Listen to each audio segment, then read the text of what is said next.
Hey, everybody. Welcome. Man, we haven't gotten to put in the file back into the drive, but hey, fuck it, we'll do it live. Do it live. Welcome, everybody, to the show, to the Method Lab, the METHOD Lab. Yeah, just throw them on.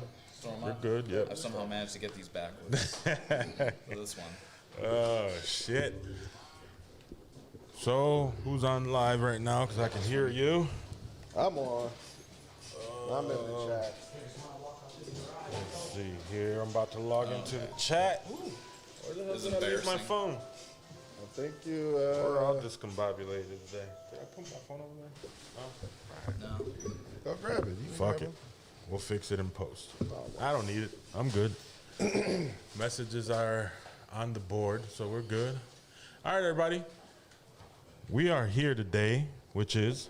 That's right. Thursday? Wednesday?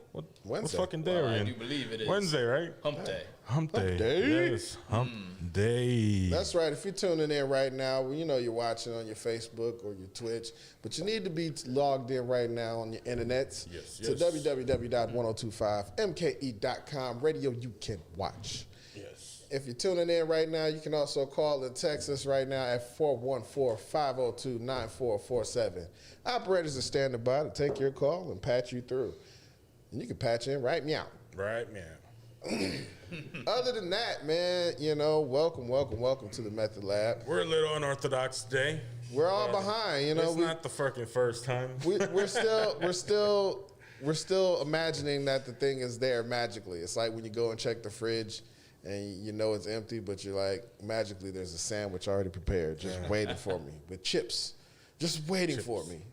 All I fucking hate chips that have been in the fridge. Taste fucking horrible. But see, that's the thing.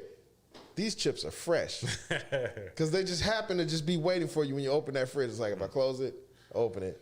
Oh, I didn't even see that there before. Oh my goodness! Wow. I would be more concerned with why my fridge is not the proper temperature that it has to be. That would bother me. Suspicious. Right? I was like, damn. I, on the other hand, would think that's pretty magical if there's a cold sandwich and you had a fresh pair of chips and a plate that just magically appears in my refrigerator. That just means your dealer scored some really good shit that week. It has to be if that sandwich and chips are real.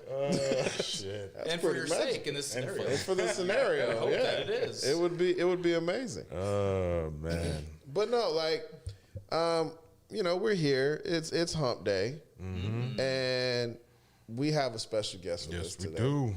You know, and who is it? I don't know. Let's ask him. I don't know who. We have Shane O'Mac. That's right. Mr. Shane. The one, the only. That's me. That's him. That's him. He's on your screen. There you go. And we are going to be talking shit today. That's right. You know.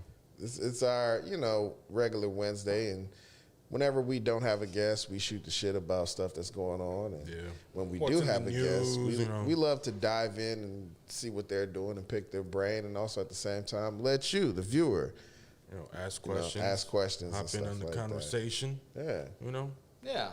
I welcome the open forum from others. Yeah, right. Hell yeah. Call us, text us, 414-502-9447. See, we're getting in rhythm now. Yeah. You know, we're on Messenger. Let us know if you guys have any questions for Shane. Want to say hi to Shane? That's me. Now, Shane here is a fellow podcaster as well. Yes, a local man, a man of the people. All right. A local stable in the Marcus Theater community as well. Over there at the over at the Majestic Cinema in Brook Hill. Right. I know I was gonna be like mentioning where I work today, but but no, yeah. I mean, working in hospitality and guest service, it's always fun just being around people, especially that we're still able to play movies at our theaters, right. And you know, we're doing our part to make sure everything's clean and everything's safe and keep everybody distance, and we just ask that everybody is respectful and mindful despite any beliefs. We're just trying to, you know, make things normal again, one step at a time, and I think that my theater company does a tremendous job. That's good. Not to be so biased. I work there, so I know how hard we're working on it. No, for sure, man. It's you know, the reason we talk a lot about movies a lot. You know, we talk about you know, film and like, you know, show series and documentaries and Shit, what was it, yesterday? Or we started off the week with going over like 4 or 5 lists on the greatest mob movies. Oh, yesterday. Yeah. Was that yesterday? Yeah, we were talking about 5. I asked the question of naming your top 5 gangster films. Yeah. Okay. That's including gangbanging, mobster films, just... Well, I know you guys already participated, but I feel like I can. Oh, yeah. Definitely. We want to hear it. Number 1, Goodfellas. Okay. There we go. Forever and Always. Number 2, Casino.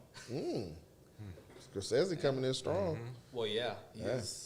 He's the guy, because up next, The Departed. Yes. That made the top 10 for a lot of people. Yeah. It's real good. And then number 4, New Jack City. That's a surprising one. Mario Van Peebles coming in the top 5. All right. New Jack City, like I think I got to watch that probably about like 2001, so about when it's at 10 years. And that's when I'm like really starting to broaden my horizons and like watching movies. Yeah. At that point in my teens, I just like dick and fart joke movies. Yeah. Sex comedies. Basically any spoof movie. Like it was purely comedy, and it was like one of those things where like at some point I grew up and I'm like, you know what? This story resonates with me because it's like terribly real, possibly real, or I just don't want that to happen in real life. Right. And so that's when like mob movies kind of started really appealing to me, because it's like there's nothing more complex than somebody that is on the edge of like committing crime and is so close to wrecking it and eventually wrecks it, and it's just all bad shit. But New Jack City though, I just remember like checking that out with one of my uncles who is just really big into like for some reason like the more modern culture of like, the more modern gang stuff. He was a fan of the Warriors, of course, and he's a fan of trying to think of another like movie that came out just around the same time as New Jack that was I guess Boys in the Hood. Oh, okay. He was really big into that, so he kind of related to like all those real grounded stuff, or was near grounded. But yeah, New Jack City was, he had that on, and it was just like, this is a great story. And Judd Nelson's in it, the dude from Breakfast Club. I know, he's actually putting in the work. Yeah. I really felt like Ice, T was like fantastic. That was probably like one of his first major role, like to like carry a film. Like that was his first big lead role. Yeah. And I was like, wow, he's a cop. Like Mario Van Peebles put him as a cop. It was gritty as fuck too. And Mario Van Peebles is in it, so it's just he's somewhere. That movie had also one of the funniest pause moments ever, which I still to this day thought it was one of the funniest things ever written. When Ice-T is sitting crouched like literally over Wesley Snipes after he beat the shit out of him, threw him out the window. And he says, I want to shoot you so bad, my dick is hard. Like, it was the weirdest. It was the weirdest. He improvised that. Right. Like, I never, because he had the most intense face, like, it was so intense. And it was like, wow. I have no doubt that was not originally in the script. He came in and he was like, I want to try different takes on this. And these are all, and each take is just one rejected rap line he took out of like a recent song. It's like, I'm just going to try these. These are better for movies, not music. Shit. It's such a cringy thing to say. Dude. But it's hilarious when you see it. Because after such an ass whooping like that, he wants to shoot him. But it's like, damn, you want to shoot him that fucking bad? You're digging And dude, let's not also forget Chris Rock's in here. And he's not like playing a comedian or anything comedic. This is a serious role early on. Yeah. As a young man who's, at that time, was primarily known for comedy. Yeah. And here he is doing something so complex like this character who's a junkie and all this other stuff. He's just a pawn in this whole war. Yeah. And that's a big role. And then, of course, like Wesley Snipes just steals it because he's just the best bad guy for this part. So, shout out to Bill Cobb. Legendary, Bill Cobb. Man, I love that guy. Like, he's that character actor that just shows up in movies and stuff. And you see him. Like, he's a knight of the museum. Yeah. It's like... I liked him in that.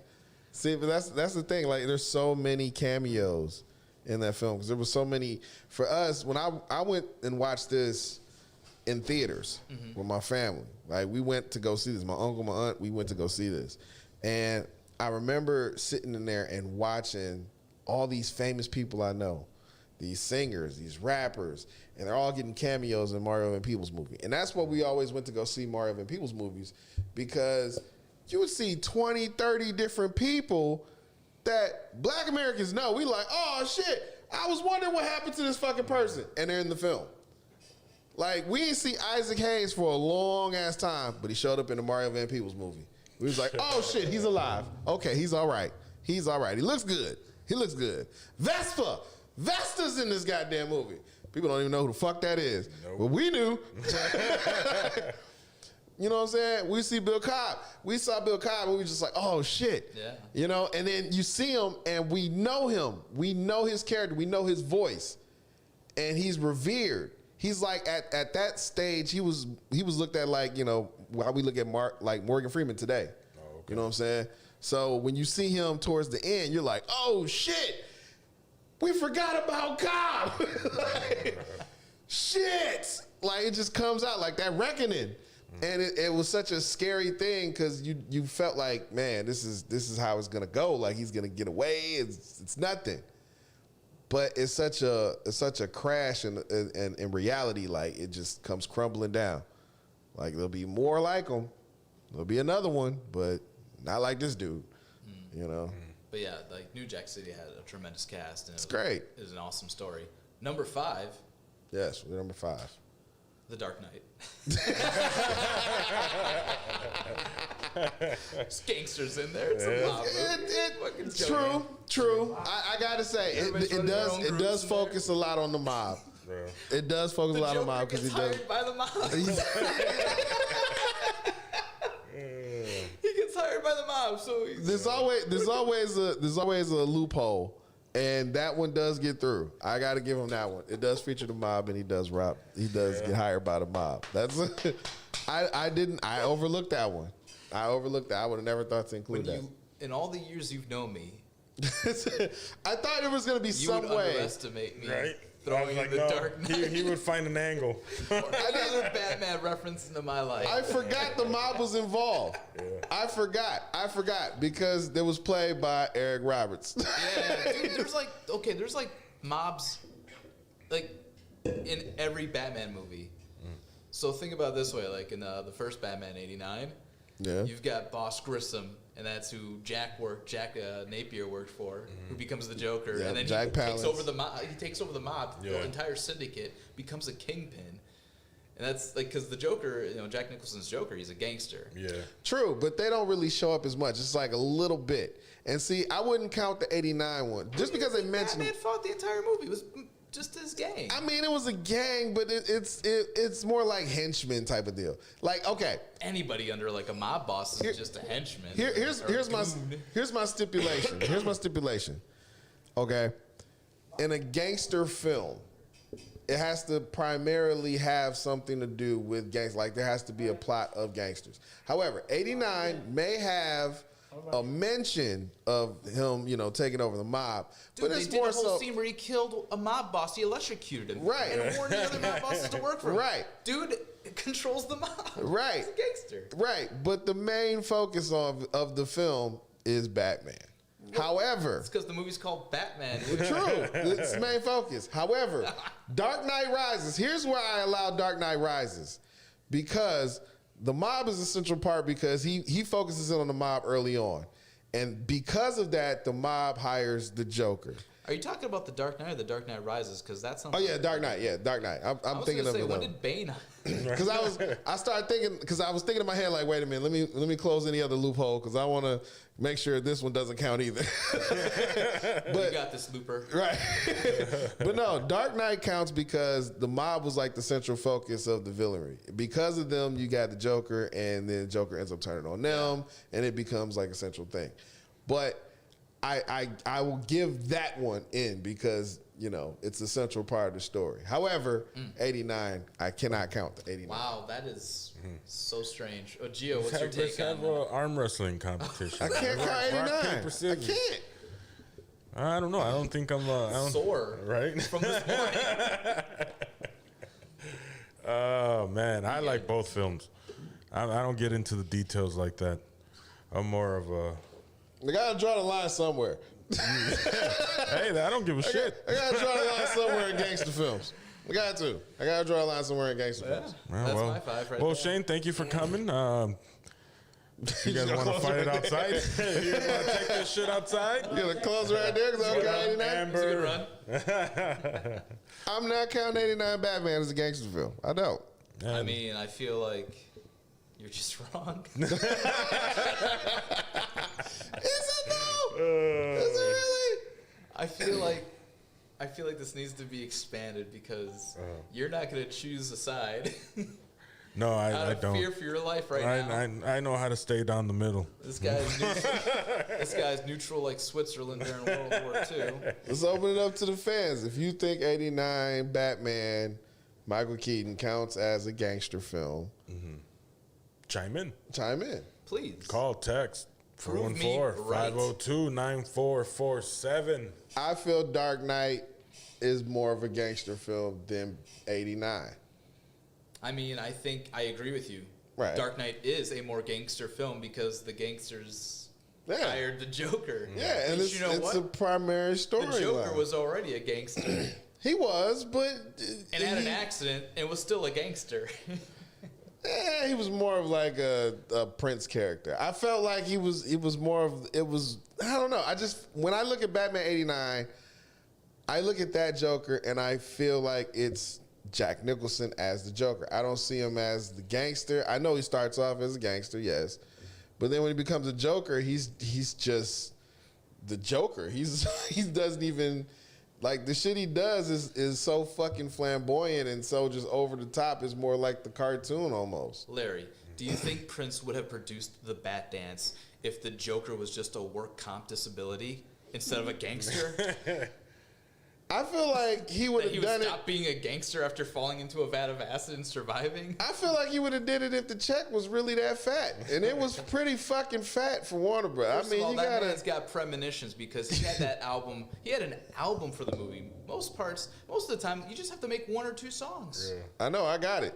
I got that shit on CD. This dude had an album prepared. I fucking love that album. I have that album on CD. I got it on digital. And I just picked it up on vinyl like a year ago. I was so proud of myself. It's like one of the, it's a rare print. They never repressed it. And it's like such a rare vinyl record. Holy shit. What are you going to do with it? Did you frame it? No, not yet. I haven't got like a display figured out for like some of my key vinyls. And I'm like still fairly, not only just fairly new to like vinyl collecting, but in general, I'm very amateur because I'm like, I just want it because it's just huge artwork. Yeah. Because now everything's on digital, everything's on my phone. Yeah. My CDs are ripped into my computer. My CDs are stored away somewhere. I forgot where I buried them, and it's just like I just want something to display because I'm like I love collecting hard media, cool hard media. So that's why I picked up vinyl, like picking up vinyl records because I'm like I just wanted another hobby to waste my money on. Yeah. Because you actually collect steelbooks, steelbook movies. Mm-hmm. Now your collection is like vast now because every time you get one, you share the pictures and we see how the whole thing is laid out from sleeve to the inside. How many are you at now? Oh man, I did a count a while back, but I've bought so much more steelbooks since then. What was the last count? The last count was at 370, over 370, and I think I'm now inching closer to 400. I believe. I could be wrong. I have to do an update, but I'm pretty sure I'm inching closer to 400. And for those of you that don't know, like steelbooks are basically just glorified movie cases. Pretty much. Made out of, like a version of the steel material, but don't be fooled. Just because it's called steel doesn't mean it's fragile. It's fragile as all hell. That thing will scratch up, or if you drop it, you'll get a dent. It's a curse. It feels so good. It's a good-looking artwork. It really is. It's usually also made in limited quantities, so it's like, if you change your mind and you want to go back and collect it, it's not easy to just to get. And I've never at that point in my life when I started like noticing I was drawing this collection was that I was developing like this deep interest in how much I'm like looking for all this great work, this great artwork, and it just kind of grew from there because I remember like looking at my Marvel collection at the time, which at that point had, I think Captain America: Civil War just came out on Blu-ray and 4K and all that, and I had that steelbook. and then I had like the previous few movies before that. It was basically I had everything from at Steelbook just from Guardians of the Galaxy onward. Okay. So I'm missing like 9 other movies in that format, or like that type of feel, that aesthetic, that look at it when you look on the shelf, it's all Steelbooks. Yeah. Right. And I was like at home, and I just sort of annoyed myself, like staring at it, and I'm like, I don't like it. I want to get Steelbooks for the rest of those movies.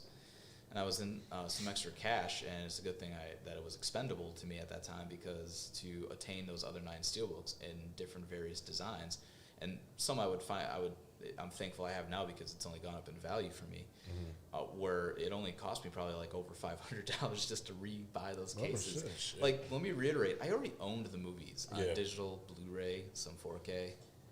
I didn't need to buy the discs. I'm wasting all this money strictly on movie cases. No, that works.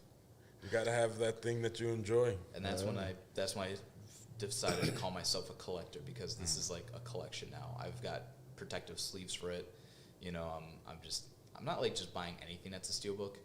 I do have some sort of taste. Like, there's some movies I just don't want to own, but then again, I will lift those reasons if the Steelbook's like a rare art and it's going for more. And I know that future-wise, like, if I ever get disinterested with it, I could potentially sell it. Yeah. I've never owned anything that I felt I could just get rid of or whatever. Yeah. So that's why I got big into Steelbooks, guys. Rebuying just for the case. And see, like you said, it comes in, it's limited edition.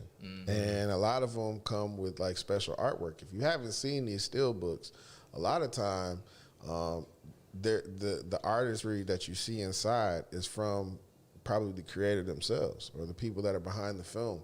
You'll get like autograph signings inside. You'll get like different collages of things and different items and stuff that it comes with. So these are pretty like laid out for anyone that's ever wanted to have the full experience of a film. The behind the scenes, and I'm pretty like the other special interior stuff that you get. But it's a real package that you get aside from it. But like you said, at some point, that does become things of value, because you never know when the Marvel or comic book series bubble pops, and it comes, and we have to look back like, remember that era where we had all those films about comics? It's like, before we went back to silent pictures. Think of it this way, man. Like, think of like your grandparents. I'm sure potentially, let's say your grandparents would have been reading comics no matter where they were. There's a comic book of something in their area, in their youth.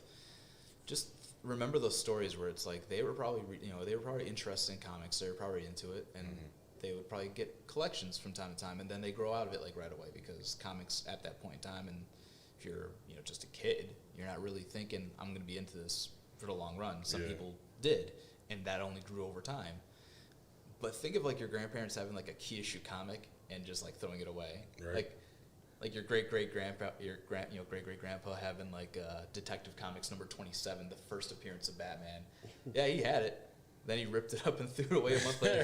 Used it as fucking kitty litter, whatever cuttings. He ripped it up and threw it away. I mean, just, I wouldn't doubt it. That's probably what happened to a lot of those issues. Just or got passed down, or just some people were smart and actually collected and preserved it. Some just happened to have it. No son of mine to read this trash.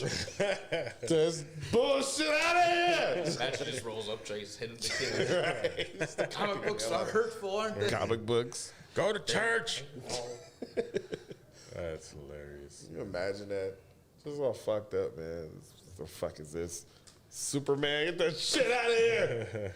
How disappointed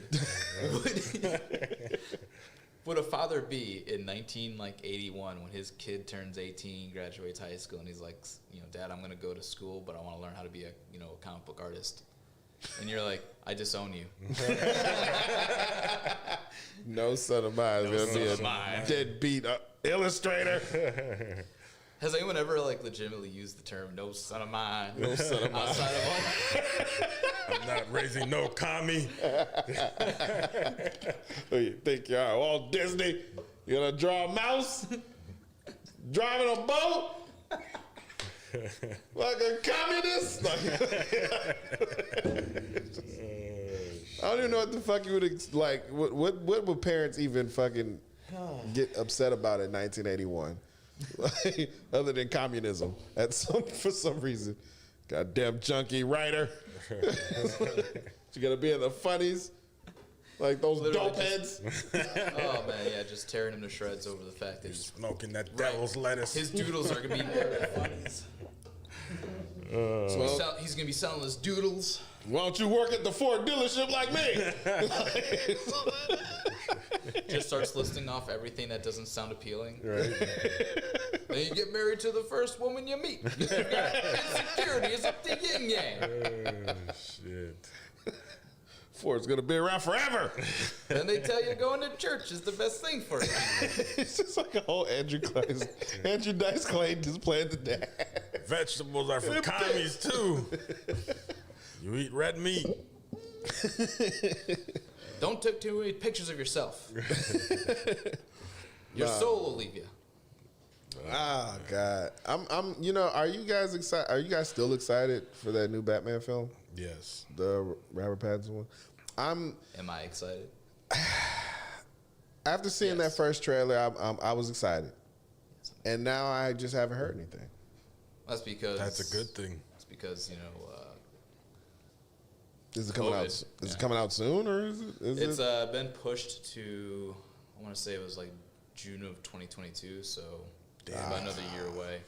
I could be off on that. It could be, I think, maybe March. But either way, we're only a little over a year away from it potentially getting released. We have a whole nother winner. That's why. We have a whole nother winner. Yeah, the production for this movie, like everything kind of going as far back as to when, I think like even well before Batman v Superman came out, when everybody was like interested in Ben Affleck having a solo Batman movie and him potentially directing it. I mean, this thing's like seen a lot of different lives, and it's transitioned to like making for Matt Reeves to finally be making this movie with Robert Pattinson, and obviously, he's gonna have a fresh, different take on the Batman than the other films have been able to do, which is obviously the right of an artist to do when they're taking over something like that. Right.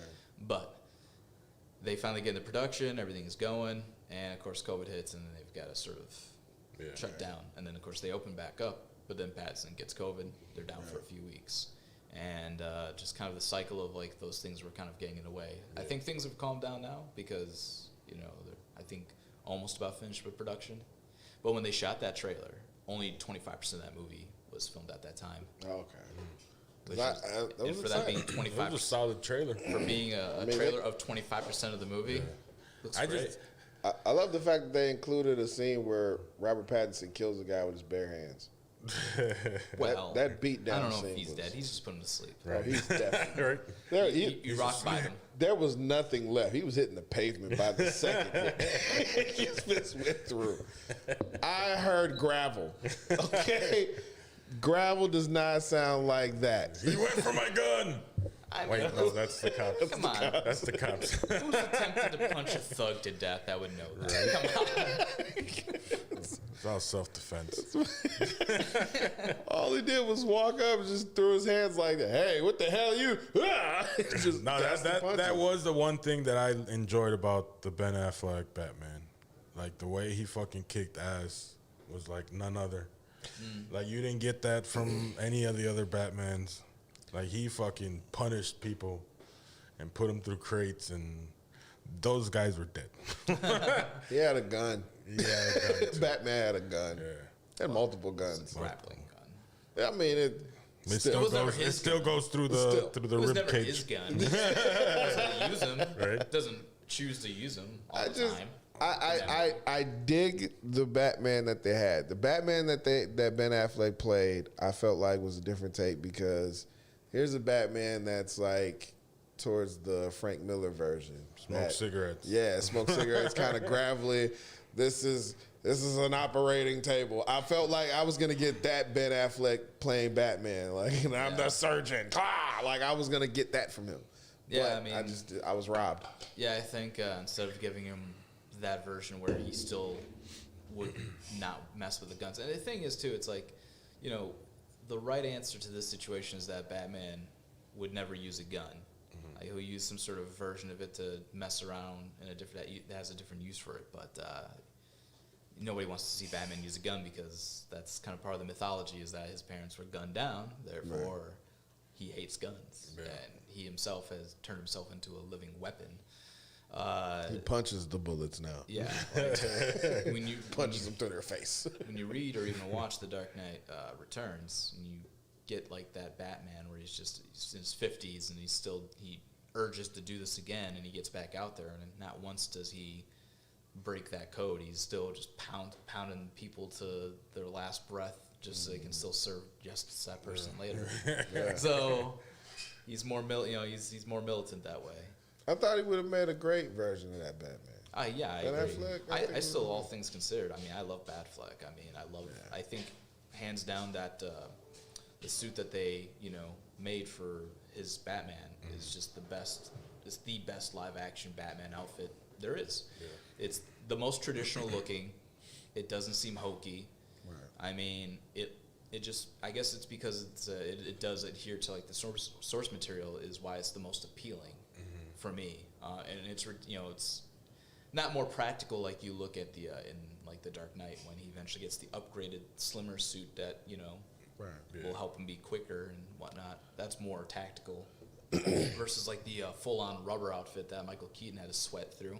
Yeah. And that first Batman, that thing weighed like, I want to say, if I could be incorrect on this, I could be actually underselling the weight on this, but I'm just going to say I believe he said that that rubber suit was like 55 pounds. God damn. They even showed the bottom Goodyear of the shoes, the boots were actually Jordans. That's in Batman Returns. That's when he used Batman Returns? Yeah. When they had the Jordans on? Dude. I saw that and I was like, what the fuck? I had gotten it's not the merchandise magazine. It was one of those the movie magazines just to preview the whole thing that they used to sell back in the day. And for Batman Returns, like they have like a couple of pages dedicated to talking about the design of those boots and using Jordans. Yeah, it's crazy. I couldn't believe it. I saw that shit. I saw the air bubbles. I was like, wait a minute, those are fucking Jordans. I was like, those are fucking Jordans. And it had the whole the shin guard shit. I was like, what the fuck? Between that outfit and the one that he had for the first Batman, I like that one more. That one actually looks, it's not the whole physical abs being molded into the suit. It's just like the armored kind of like abs that they make. Yeah. It looked more tactical. Yeah. That still looks hard to fucking wear though. I mean, I imagine they've gotten so much better about it. I mean, I think when Christian Bale, when they made the suit in The Dark Knight where he could actually move his neck, that was game-changing because all those other suits from, like, Keaton all the way to, like, early Bale. Yeah, to turn your whole body. Just imagine just turning and yelling, Rachel. God damn it. Rachel. Yeah. Like they couldn't even get your fucking hand from behind the cape and shit. It was just like there, like, yeah. I hope they don't attack me from the side. Like that shit looked more breathable. Fucking Christian Bale looked like he was wearing vinyl and shit. Like he was moving around and damn near could do the splits in that shit. Well, I mean, yeah, it worked damn out. near. It worked out really well for him. Yeah, he was the first well. one to get that nice outfit. I mean, yeah, Affleck's definitely feels like they padded it up some more. Yeah. But like I said, I think overall it's a great bat suit. Yeah. And he was a good Batman. I was happy with his stuff. Yeah, we still didn't approve of your back tattoo though, bro. Hey, when a midlife crisis calls. Right? Man, a fucking whole phoenix. So Snyder Cut. Get out of my head. Did you know I wanted to talk about that? I mean, I felt like it was coming. I didn't want to see the trailer. Batfleck, but I didn't want to see the trailer, but my brother played it last night, and I happened to see it. I don't know how I feel. I was happy with the director's cut for what was that, Batman versus Superman? Yeah, the unrated with the extra half hour yeah, that they cut out. The half hour that should have been in the movie. Exactly. Yeah. Like, it actually made sense after watching that extra half an hour. I was like, okay, all right. Yeah, you get a much better idea about why Superman is investigating Batman and why he's so damn angry about it. Shout out to you, Amber. She said she watched The King of Staten Island and she was bugged out by how his family was playing family and friends were playing themselves. Yeah, that was a good ass movie, man. Yeah. Dude, I gotta say though, Pete Davidson, I want to like him. I like his stand up, but I feel like And I haven't watched this movie, so I hope that when I do, it'll change my mind. Maybe you guys it just might. Yeah, we actually talked about it a few days ago. It changed my mind. But I feel like he doesn't play characters. You know, No. he's himself. Yeah, he does. Like, he feels more at home, like not doing impressions. And for the life of me, and it's, you know, I don't understand how he got SNL. I mean, I'm glad that it exposed, you know, for him to more people to find out who he is and what he does. Like I said, I like his stand up. I like when he does the Weekend Update stuff and he's just dropping some hard truths or some hard digs, and it's funny. He's one of those guys. He doesn't play characters, but he can play versions of people that he can identify with, people he relates to. So like he can play like a pissed off teenage kid with a fucked up rap song. You never lie me, mom. Like that's easy, but like you can't see him to play church lady or, you know, opera man or something like that. Like he's not that guy. Yeah. But he's totally he's very different. He's funny in a very different way. And I'm telling you, you got to check this movie out. King of Staten Island, Get on it. Bill Burr, Marissa Tomei. love Bill Burr. You're gonna love this film. I love Melissa Tomei. Oh man, Who she's doesn't fucking, love Marissa she's Tomei? fucking amazing, isn't she? I love me some Aunt May. Oh, Forget about it. Forget about it. Oh, Hey. But no, it's a great film. What do you mean? Damn, I can go for some lasagna. But no, this Snyder cut. The Snyder Cut. Here's another thing. I like Snyder films. I really do. I feel like visually he's on it. Story-wise, sometimes it kind of bumbles a little bit. But I felt like with this, I wasn't sure how far Warner Brothers was even going to let him go. Because like I said before, all of his films kept getting cut, and then they would say, hey, we're going to just give you the director's cut, and we'll release that on DVD. And after a while, as a director, you kind of get tired of that shit. You know, like, why can't my cut just be released and let it be that? And he's one of those guys where, you know, when he made 300, I felt like that was exactly the way he wanted it to go. Like, there was no other different version. Maybe a couple sex scenes maybe got cut out and he wanted to add on director's cut. But that was exactly how he wanted to tell it.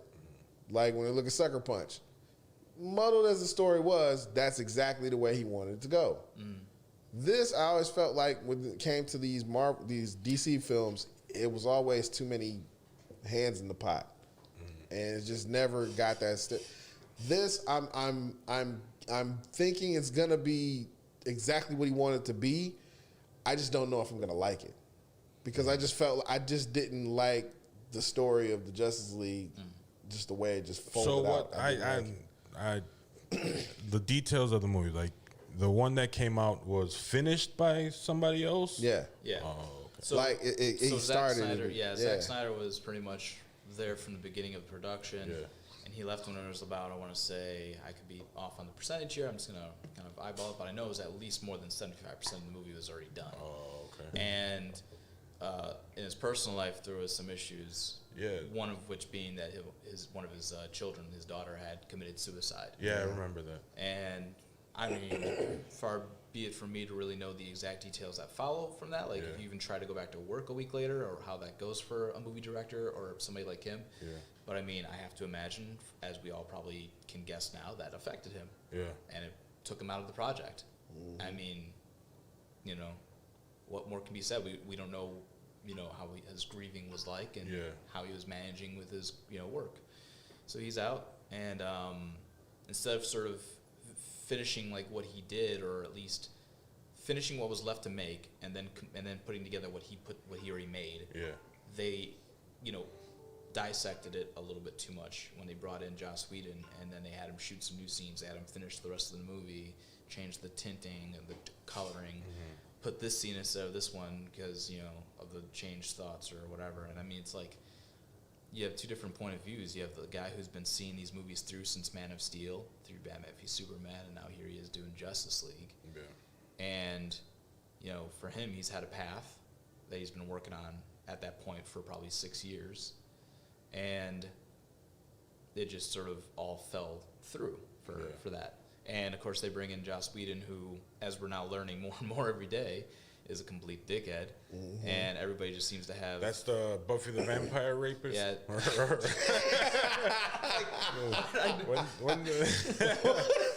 No, wasn't he accused of? I think he did something on Buffy the Vampire. Did he rape on the show? Not her in particular. Don't know about you guys tune in. You guys tune in. Amber, let us know. Let us know. Tech support. I don't know. Did he rape Buffy? We get controversial. I don't know if he did a sexual assault, but I know there's been a ton of complaints about him being like verbally and mentally abusive to the cast. So abuse-wise, that's the version of it. Yeah. But as far as any sexual abuse, I have not heard anything about that. Who was it? The girl that played the lesbian best friend or her. Wasn't that Charm? Allison Hannigan? I think so. She played Willow or she was she was underage when she got on the show. I don't know. A lot of them were underage when they started the show. She said that they needed to have somebody there at all times if he pervy. There, like that was the story that I read, but I'm not big on details. It's nuts. I just say what I remember. Yeah, it's nuts because what a replacement. You go from Zack Snyder to Joss Whedon. Joss Whedon, who has directed the last two of the biggest, highest grossing comic book movies at that time, with both Avengers movies. And you're like, okay, he's the creative force that really kind of got that first Avengers movie really good. Yeah. Second one, some people were very mixed on, but I mean, the fact is, this guy's a proven commodity. Yeah. And here he is coming in to finish up the rest of Justice League. Now, maybe that's the problem. You're finishing up somebody else's work. Yeah. Exactly. I mean, I think there's been some cases out there where it just does not have a good ending to it, so to speak. So even then, you're excited because it's Joss Whedon. Yeah. Like, he might have an idea. He might pull it off. Yeah, he might be able to end this, film whatever he needs to do, direct it the way it needs to be directed. Yeah. I mean, I'm sure there was already, a mapped-out thing of what needed to be done. If there was any minor changes, so be it. Yeah. But no, he just went in there and said, said, nah. And, of course, when it's all said and done and you've seen the movie, you're either really nice and you're like, well, it was okay, or you're just really critical and you're like, nope, that was also the drizzling shits. Yeah. And that's just the way it's been. So with those movies too, specifically on the DC end, unfortunately for them, it seems like every other movie's a hit. It's out of order. And so at the time too, you start hearing about the rumors and reports about how some of the Warner Brothers executives needed this movie to get out on time at a certain point in the schedule, and the sooner the better because they got paid more for the release. And this movie cost an unnecessary amount of money. $300 million is kind of the last projection that I remember reading about the budget for Justice League. 300, and that's before the Zack Snyder cut being put together here. And they got all that money, and they made this movie, and they made the movie that they made. I mean, do you think of the highest budgets in film? I think of the last two Avengers movies. They're filmed back to back. And I think altogether it cost probably close to $1 billion to make both movies. So you're talking 500 each potentially. Yeah. And the movies, the first movie alone, made $2 billion. Yeah. The second movie after that made 2.5 something billion dollars. It's the highest grossing movie of all time. It beat out Titanic. It beat out Avatar. And I mean, to put that much money into a movie and to get what you got, I mean, you should be ashamed of yourselves. And I mean, creatively, it's you don't waste money like that. But clearly, there was a bigger game to be had with who's earning money. Yeah. And that really factored in. And of course, Zack Snyder, kind of when he was back on social media doing his thing, he's back with all of these images and exclusive things and little he's sharing tidbits of information about the production of the Justice League, what his cut was supposed to be like, and of course, it breeds the release the Snyder Cut hashtag that was just going wild on the internet amongst the comic book community, that is. And it's, with everything that's happened in the past couple of years since then, too, the development of HBO Max, COVID-19 and everything like that, you got to think you're going to be releasing this app, you're going to be having a ton of exclusives on there. What's going to be a big deal, And, of course, COVID-19 hits and they're losing content or things are getting pushed back. They can't do certain things. Yeah. Need some bright ideas, and I think somebody had the bright idea to invest in the Snyder Cut, and that really it's a natural thing when you need more content. And the thing is, he's just piecing together what he made, and then filming And he's got a kind of a cheat in this one. He's not exactly like putting together existing scenes. He's filmed new stuff for this cut. Oh, nice. Which is kind of insane because it's like, really, you know, you've got this. I mean, imagine watching parts of your movie arranged the way it was, and you didn't have a say in the finish or the final cut. So you're kind of like innocent as to like what was going on, right? So you see Justice League when it gets released in 2017. You see the hate, you see the criticism. You now know what you could do to maybe make people like it. Yeah. Mm-hmm. Like, okay, so let's say Batman and Wonder Woman didn't make out in this movie, right?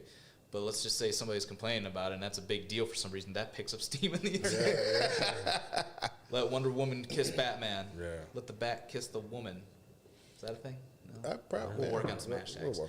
But imagine like that picking up steam, and then like you're like, well, I'm gonna go ahead and film Batman and Wonder Woman making out in my Snyder cut. In the Snyder cut. I'm gonna film it. I'll call Gal Gadot back. I'll get Ben and like, hey, look, easy payday. You just have to make out in the suits. Yeah. For 5 minutes. We'll do like 50 takes, and then that's it. Like $1 million. Like $1 million. Like HBO Max, Warner Brothers are putting money into this movie again. So a movie that cost them $300 million last time is now costing them more millions of dollars to make new scenes, to bring back Jared Leto and all these other like weird little ideas that they've got for the Snyder Cut. And it's like they'll finally break even. Yeah, that's what I'm viewership, the subscriptions. If this movie were to get released in the theaters too at the same time, like their current format, they would definitely make money. Yeah. They would. I think they would. I think that I think it's more of people are just curious just to see, like, okay, so. And it's a 4-hour movie, keep in mind. 4 hours. And see, that's the thing. It's a 4-hour uncured mix of comic meats, but goddamn pulp. Yeah. It pretty much is. This is going to be so much thrown at people for 4 hours. 4 hours. And I know there's going to be action. I know the shots are going to look amazing. I know it's going to be one of those things where it looks incredible. But 4 fucking hours? All right. We've already been there. The Irishman. Yeah. 3.5 hours. Look, what I'm saying, though. I know. And what I'm saying is, however you survived watching that, whether you watched it straight through, or you need to piecemeal, just watch it a bit, cut off, and then get back to it. Because I mean, look, I can sit through long movies if they're good, or that's if what they're I'm keeping me interested. But there are certain movies I've not gone back to watch again, like Dunkirk, or the Irishman. I mean, those movies like that where it's like, they're really good. They're very good. I just can't rewatch them because of the length and the pacing. Yeah. But I've rewatched Avengers Endgame endlessly, and that's a 3-hour movie. I mean, I've watched it till the end of the credits, and I know there's no scene after it. Yeah.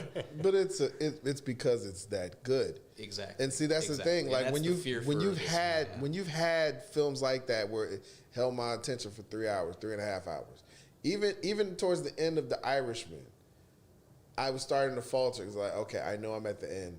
When is it ending? Mm-hmm. When is it ending? It already built me up, got me to 45 more minutes. Hoffa thing, and then it's like, like 40 minutes of more, just the aftermath. And I'm like, okay, I think I got it from here. Let me just make sure I didn't miss anything.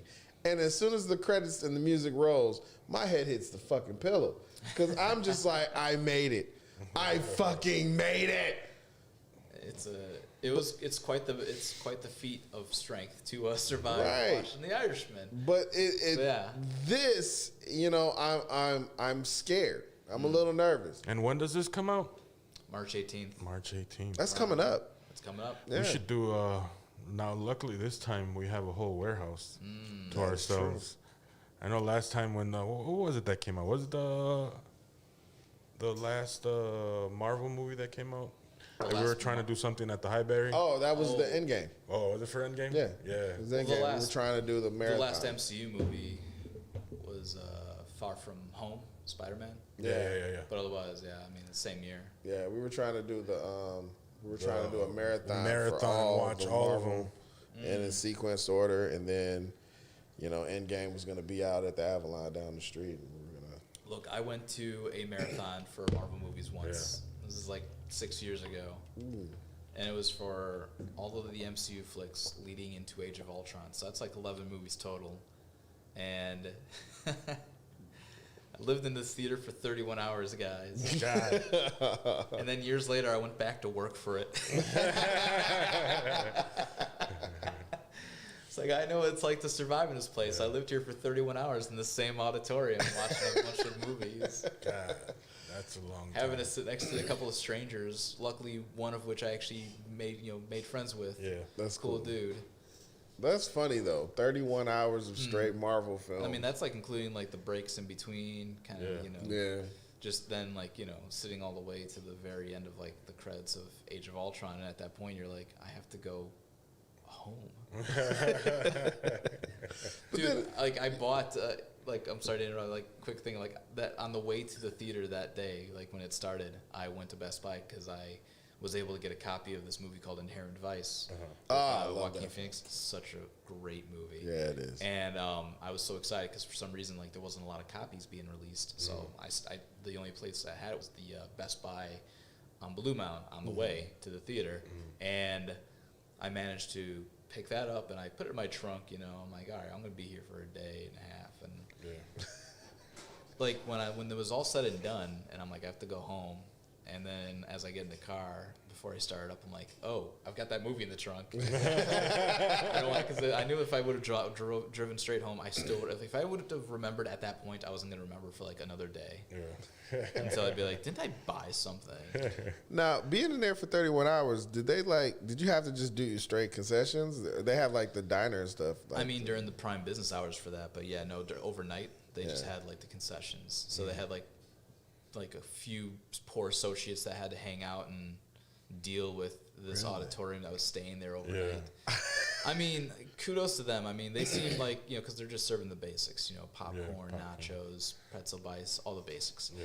Yeah. And this is at a point in time where, they only had like a couple different restaurant spots that were open. I mean, that would have been actually even better if they would have, instead of the Dream Loungers, they would have rented. Actually, no, never mind. Because I would want to put my feet up after a while. So I was going to say the bistro auditoriums that don't have if this theater doesn't have the Dream Lounge. Yeah. But no, never mind. Couldn't survive on that. But yeah, man, it was interesting because it's only basically one full night that you have to technically spend there. Yeah. And that's like just for, like you said, that was just up to Age of Ultron. Yeah. That's not even counting like the Infinity War, everything that's come since everything. Then. Yeah, there's been 12 more movies since Age of Ultron. Oh, shit. So that's why that would take a couple. That would take 2-3 days. That would take 5 days probably. Really? I mean, you think Endgame's a 3-hour movie. Infinity War's a 2.5-hour movie. Yeah. And majority of these movies are like 2 hours or more. Very, very rarely are they less than 2 hours. Yeah. So, yeah. Fuck. I'm trying to think about that. I don't know if I want to do that anymore. No, think about it. Because if you rent it out, say for instance, if we did want to do a Marvel marathon of everything up to Endgame, and you plot out those days, you have people, of course, pay to, check out and actually do it. You think about that, you can make a nice little killer, but that's 5 consistent days of fuck filming. That. Now I wouldn't have them necessarily stay overnight, but I think you have no choice. It's those films. If they ever do these things in marathons, I guarantee you they'll only at the most do it like per 10. So I bet you like when they're about to hit their 30th MCU movie, they'll do like a multi-day marathon every other day or something or each week. Like this week we're doing the first phase, the second week we're doing the second phase, and then like just doing stuff like that, mini marathons. Yeah. Because I swear to you, I mean, I don't know if there's ever been a longer movie marathon than what I went to in terms of I'm sure there has to be in existence. The Fast and Furious. I mean, I don't know if anybody's had the balls to do a marathon for that, but those are like not really that long of movies either. Though they're like under 2 hours most of the time. You can do them in a day. I think, yeah. Yeah, you can do it about 9. A nice solid, yeah. Eight it's about 8 of them now. Well, yeah, so I mean, you can definitely get through that in a day. I guess you got to count Hobbs and Shaw. Yeah. That movie delivered. Yeah, you do. That you have movie to count. delivered. Yeah, That was fucking awesome. you have to count that. It gave you everything it promised. Yeah, it did. Yes, it did. Yeah, it did. But yeah, No man, Vin Diesel. But man, I gotta take it back to the Snyder Cut, man. I mean, it is gonna be one of those deals where I don't know if it's gonna change. I think it will change a lot of people's minds, but not everybody. Yeah. Like to a point where it'll still get mocked. You'll still remember you'll still remember everything that was. Yeah. And I think it'll still be controversial, but I do think there's gonna be things about it, or maybe in general, the whole story will be fun to watch. It'll be exciting. It'll be visually better. Yeah. So I have no doubt that there's going to be improvements, but I do think that those improvements will still draw criticism.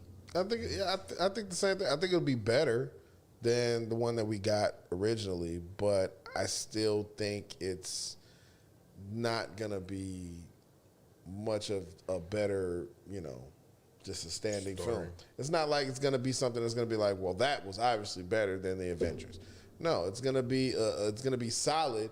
It's going to be the better version of the Justice League film, but it's still going to be like, if that would have came out during that time. I really don't even remember the Justice League film. Oh, there you go. I have to watch it again. I mean, if you want to have really standards. Want to? Do you really have to? Do I really have to? I mean, I don't think I'm you really just gonna wait for the new one. Right, you might as well. I would do that. If you don't remember the old Justice League film, I don't even say old. If you don't remember the Justice League film, then by all means watch the Snyder Cut. Because honestly, if you don't remember it, that just goes to show you how fucked up it was. Because it was just pasted together. It wasn't really. Yeah. It felt like it was slapped together the first time. How fucked up would it be if it was better than Avengers, though? That would be now. See, that's the thing. Would anybody be willing to admit that the Zack Snyder's Justice League movie is going to end up like if they watch it and they fell in love with it so hardcore? Like, who could predict Zack Snyder's Justice League is better than Avengers Endgame, and it's a half hour longer. No, it's a whole hour longer. That would be a sleeper fucking. I think people will be more so pissed because if that's the case, if this film actually is like that and it's better than Endgame, people will be actually vocal and say, "Well, why the fuck did you let us in? Why didn't you let us see it? Let me get my money back for going to the theater." Right? Can you imagine that to have this? If it's actually better than Endgame, and you had this and the Snyder Cut Justice League at the same time, can you imagine what that have done to us emotionally? Peace on earth. Justice would have been served. The bars would have been packed with grown men just crying and sobbing at the fucking stools and shit. You can't believe this is a great day for imagination everywhere. Man. We lost Tony and we got Superback. Son of a bitch. That's the case. I'll have to get me a Zack Snyder tattoo. The man pulled it off. He did it. We'll see if we'll be speaking kindly when the Snyder Cut gets released in a few weeks. I'm definitely looking to watch it on day one, and I'm excited. I am. I had zero interest in this Snyder Cut ever seen the light of day. Like, I said, what's done is done. You were getting flack for Man of Steel. You were getting flack for Batman v Superman. What makes you think that you make two turds and all of a sudden you just happen to lay out a golden egg at the end? Just because they robbed it from you. I mean, I get it from that standpoint, and as an artist, I get that. But like you said, people hated Man of Steel. People hated Batman vs. Superman. This one is not going to really matter much. It was just something to fight over. Yeah. I hate that buildings fall on people and nobody dies. Nobody dies. Nobody. That Lawrence Fishburne can fucking barrel roll out of the fucking whole third-story parking garage. I believe that because black people are magical. I don't know. I mean, according to DC and Marvel Universe.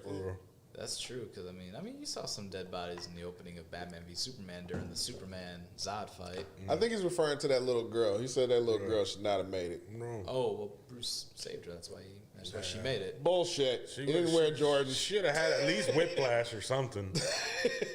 All right. Well, let me say this. I believe Ben Affleck made it to her on time, but whiplash or something. She should have caught some kind of shrapnel. You're okay, and there's just like a rod sticking behind her fucking right. There's just something. She's okay. Yeah. He got there to her, but she was dead. She was dead when he got there. Well, look, you didn't see how he tucked and rolled her and made sure that she was safe. You didn't catch that. Why was they were too busy showing the building fall? Batman was driving a fucking Kia. The Kia Cube. That's another thing. I did not understand that. Why was Batman? I can't. Uber or rental, it don't matter. I don't think Batman economy friendly Batman, right? Like Ben Affleck, economy friendly. He was doing Uber rides like on his way to this to this fucking fallen building.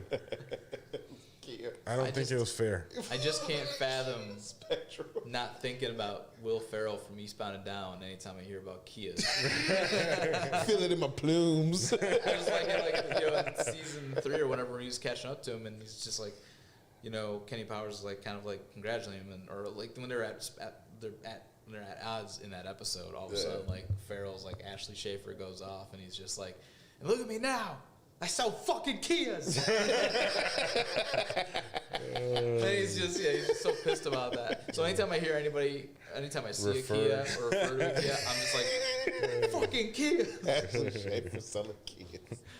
Look at me now, I'm selling fucking Kias. But dude, it was available, so he took it and he drove.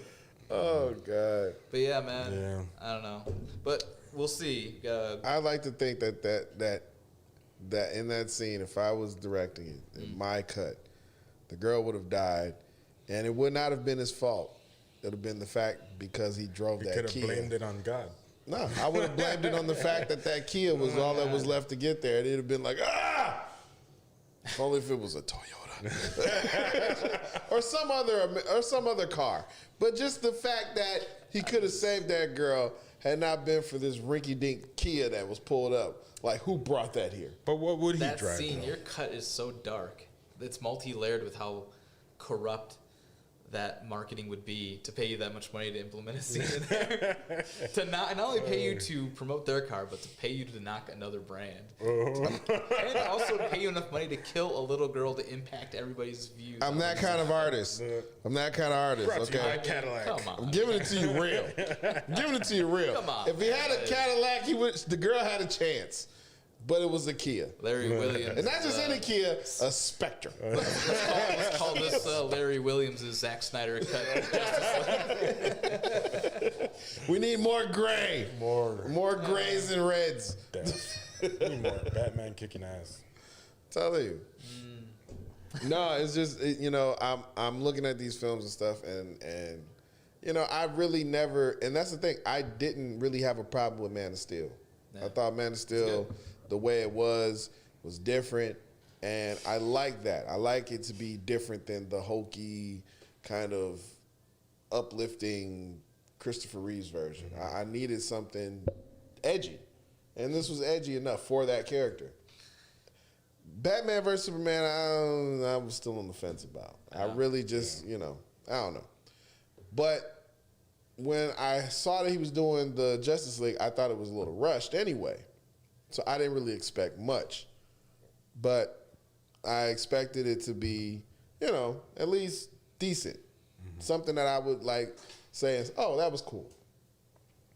I didn't get that with the Joss Whedon one. That one I knew was all fucking slapped together and shit, and I knew that was like a big risk for me to even do. But I didn't think much of it. I really hope that one day we get like some original content. Like I want to see a movie that takes place in the future with Superman, when Lois Lane like divorces him, takes everything that he's got, and then he's trying to still be Superman, but also he's just broke Clark Kent. Yeah, he's heartbroken. He actually had to pick up like a side gig at a deli while also working at the Daily Planet. And Superman, the fucking noir, and he doesn't have he's only got like every other 3 weekends to have his kids. Now You're fucked on these days. I got the kids. Now I always tell Jill, I say, with comic books being the forefront of entertainment right now, that eventually the focus is going to move towards the next big wave, which among the youth is starting to become anime. And I think a lot of that is going to start becoming more of the focus as far as people making live action films and live action treatments to those, because there's so much talk about it, and there's a lot of popularity around it. And I'm not gonna lie, since my daughter's been on that wave, I've drunk the Kool-Aid. The shit is actually dope. I'm seeing a lot of content flowing out of there that is just like amazing. Just amazing shit. Amazing stories, amazing animations, just amazing productions. A lot of that shit is really becoming a wave. So I think that's going to be the next big thing. I think, we're going to start seeing a lot of that shit. I think I'm ready for ninja rap too. I would say that I would not put it past anime finally making a bigger mark in this country one day, like much bigger than what it already has. I just think the challenge is going to be that everyone who, all the very dedicated anime fans who believe in the quality of what those animations give to them visually, that when you watch a live action movie, especially interpreted from like anything like that, it is always going to get flack because it's live action. I mean, it sounds like a cool idea because we just want to see things what they would look like if they were real looking. That's the appeal when you watch live action. That's why everybody, buys into that, like a live action, Disney animated classic. It's like, look, you already had a great movie with a great story, visually looked wonderful, but the only reason you want to see a live action is because you want to see physical human beings do it. It's a weird mechanism that we have in the back of our head that we find appealing. That being said, I shouldn't be talking. A lot of the stuff I watch are just adaptations or just, remakes of things. Like, my big love is obviously comic book adapted media. So I'm talking about something that I read and I see and I, can't quite hear, but I can make up in my mind. Right. In most of my dreams, I have Arnold Schwarzenegger's voice telling me that I'm a winner. And it's a matter of, you're going to be judgmental of it because you know the source, you know the art.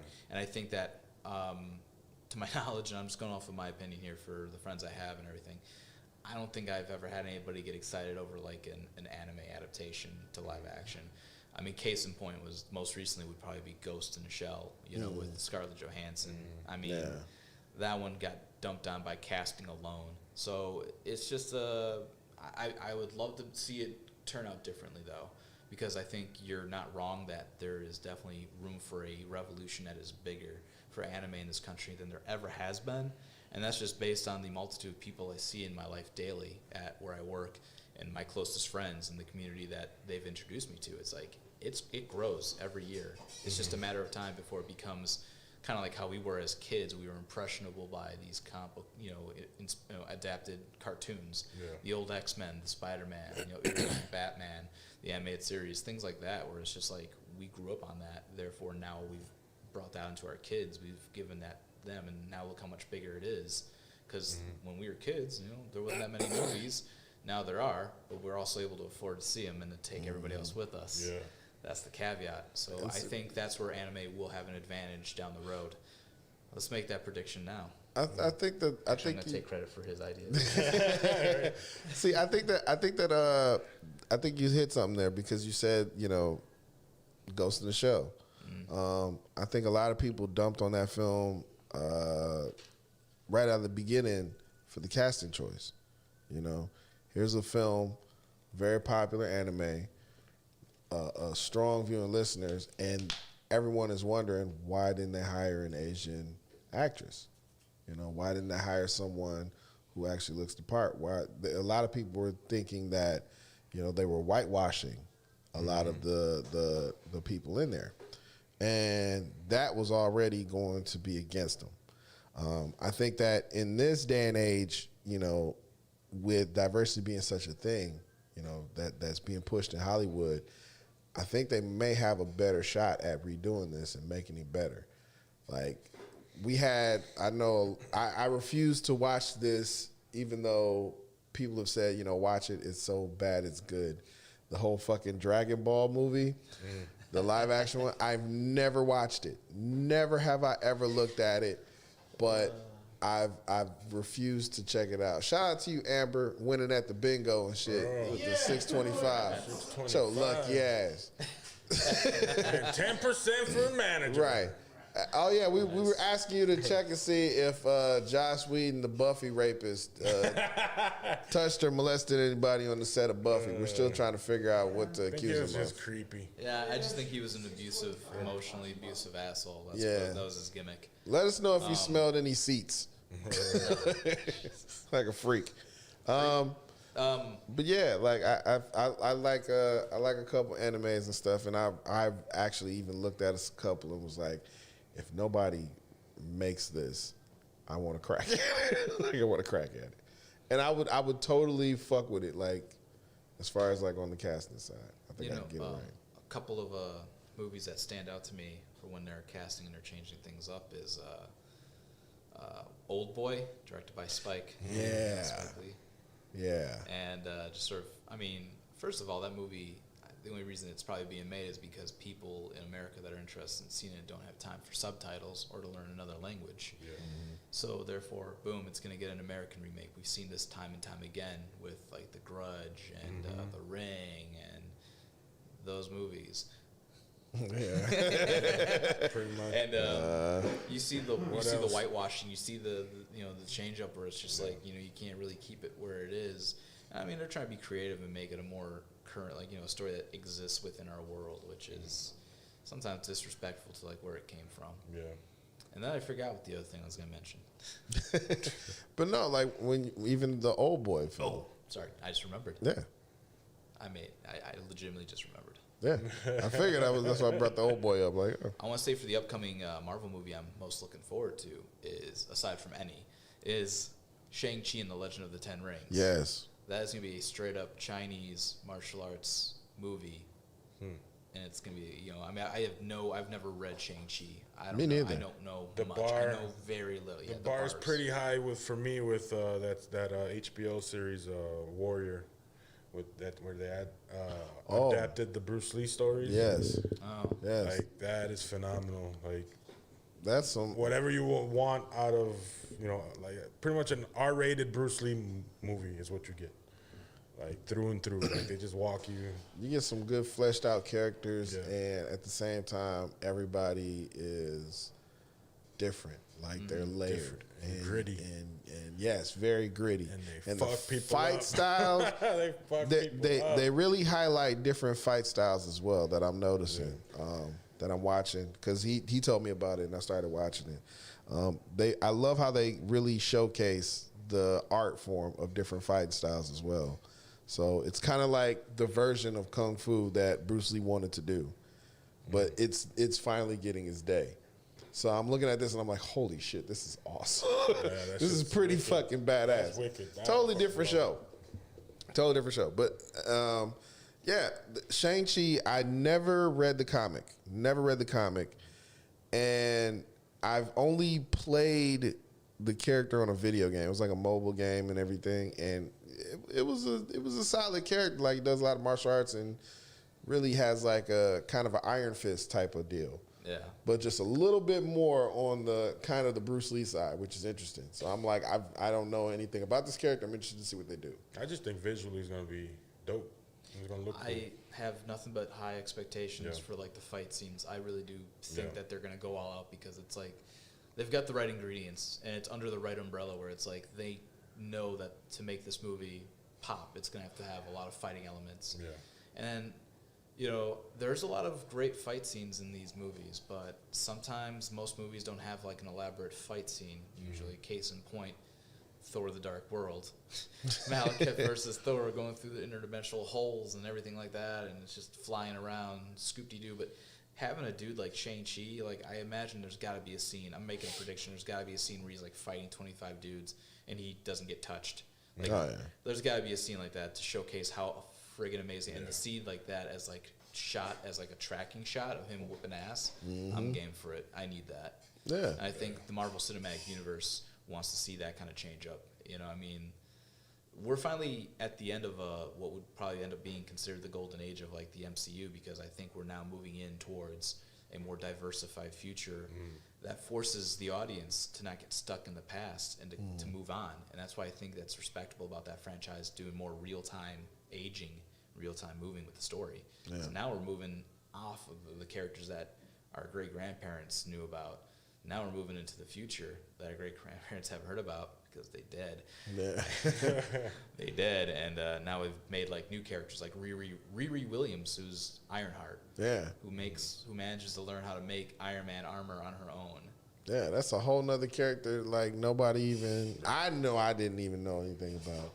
Like when I was getting done with comics, that's when I knew about Monica Rambeau. You know, and I'm just now seeing those characters even get their shine in, like, you know, the whole WandaVision. Seeing how that's playing out, and I'm watching this shit, I'm just like, whoa, this is a whole nother thing. I'm watching these characters that I've known, that I've used to, you know, draw and stuff like that being played out, but now as a parent, now I get to share that with your kid. And your kid's seeing that, and that's something completely different. Because if your kid's not even into comic books, now this is their version of comic books now, you know. Because this is the comic thing. You get together and, oh shit, there's a Marvel thing out. Let's check it out. Yeah. You know, it's become a family event now. You know you're gonna be entertained regardless of what they put in front of you. Yeah, you learn something new. You got somebody saying what's up to you, good sir. Hey, John. Johnny has a taste for the theatrical. Yeah. John Colson, my boy. I'm doing good, man. Thanks for watching. How you doing? Yes. Shout out to you, John. You can call, text 414-502-9447. Yeah, drop us a line. If you guys want to drop a call, you guys want to call in, say hi.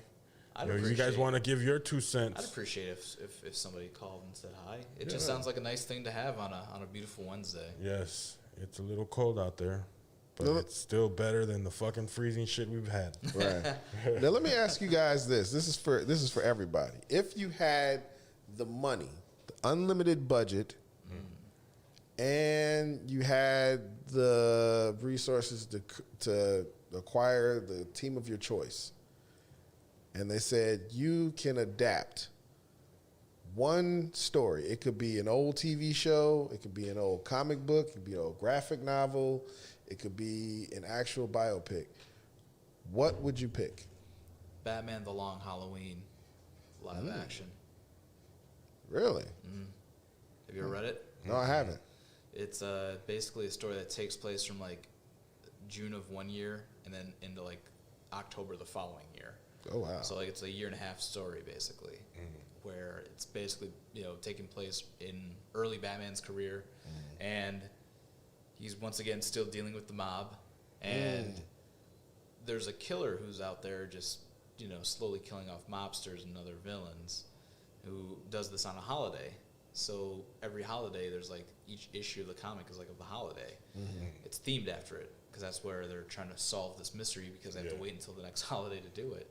Oh. And Batman along the way is like, you know, he's dealing with like Harvey Dent, who's joining him on this fight against the mob. You know, he's also working with Commissioner Gordon doing the same thing. And it's a real detective story. Yeah, it's a detective story. They're trying to figure out this. They're taking on the mob, and all the while Batman's like dealing with his rogues gallery each issue. Like, you know, if it's like St. Patrick's Day, you know, you're dealing with you know, Poison Ivy or something like that, or if it's April Fool's Day, it's the Riddler. If it's, you know, Valentine's Day, it'll be just like, you know, certain characters that are featured, and there's just an evolving story. So it's you know, when anybody asks for a suggestion on a story, that's the one. Batman: The Long Halloween. It's been around forever. It's inspired certain aspects of, like, you know, the Chris Nolan Batman movies. Oh, okay. Like The Pact and The Dark Knight with Harvey Dent, Gordon, and Batman. It's based off of The Long Halloween. Oh, wow. Yeah. I didn't know that. Elements like that, but I mean, that movie as a whole, like that story as a whole being adapted, I mean, you can get like a 3-parter back-to-back years or something like that. Or a good 1.5 years. You release the movie every 6 months to kind of coincide with the length of the actual, like, in-world story. Yeah. So. That's dope. Okay. I was going to say Kazam. You, with all your limited resources, you would do Kazam. Yeah, fuck yeah. Shaquille O'Neal Kazam. That was a great horror film. Yeah. Shaquille O'Neal Kazam. Well, yeah. Why? I don't know. I enjoyed the first one. we need that type of movie nowadays. For what? Speaking of Kazam and Shaquille O'Neal. That dude's gonna be wrestling on AEW Dynamite like next week. Is he? Nice. I saw that. Was that the Big Show signed today? To AEW? That was some big ass breaking news. There was some big announcements with Big Show Paul White. Signing with AEW as of right now as a commentator, but I have a feeling we'll see him in the ring, and that's why I kind of think of Shaq because 4 or 5 years ago at WrestleMania 32 in Dallas, which I was there for, no big deal, and in the Andre the Giant Memorial Battle Royal, Big Show's in it, a whole bunch of other cats are in it, and then Shaquille O'Neal is like a surprise entrant into the match. So here we are just hanging out, and I don't know, maybe it's because I see Shaquille O'Neal like kind of, I see Shaq doing what he does best, which is selling out every single commercial that pops on. So I'm not excited about seeing him enter the match. Obviously, there's a bit of a reaction, but not as big as you would expect. Imagine it being 1998, and if Jordan post-retirement decided, I'm going to enter a battle royal at WrestleMania. Place would explode no matter what city he's in. Right. Shaq doesn't have that value, even back then. People are so oversaturated with him, being a commentator, doing the TNT shows. That's the problem. He's never out of the picture from the public eye for a month or two, and then he comes back and it's a big deal. Celebrity. How often do you hear about Brad Pitt these days, or every day? Yeah. And that's why he's so appealing, even after however many decades he's been acting now, because his public life, or he's not whoring himself out. Dude's making big money by being sought after because he's a hot commodity. He doesn't do it every single Daniel Day-Lewis, one of the absolute best actors in the world. How often did he make a movie? Every 5 years. I swear. That dude took his time. And everybody says, "Oh, he's retired," and you don't know. Oh, he's got a movie coming out. I thought he retired. No. I mean, his current retirement could definitely be a big. Fluke, or it could be just legit. But he's gonna get out of it eventually. Whenever he does a film, he gets nominated. That's so fucking he just agreed to do a film. He's nominated. What the fuck? Yeah.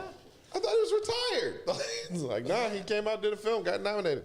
It's fucking great. But Shaq shows up for WrestleMania. He's in the Battle Royal, gets a little reaction. They do a big tease with him and Big Show in the match, and Big Show and him are doing a fake choke slam spot where they've done this literally 2-3 other times on WWE TV where they do the whole dual choke slam where they're holding each other's throats, and it's a matter of who's going to outpower who, and then the good guy, which is always Shaq, is going to just chop the arm away and push Big Show away, and that's it. There's no actual real fight between these two big idiots.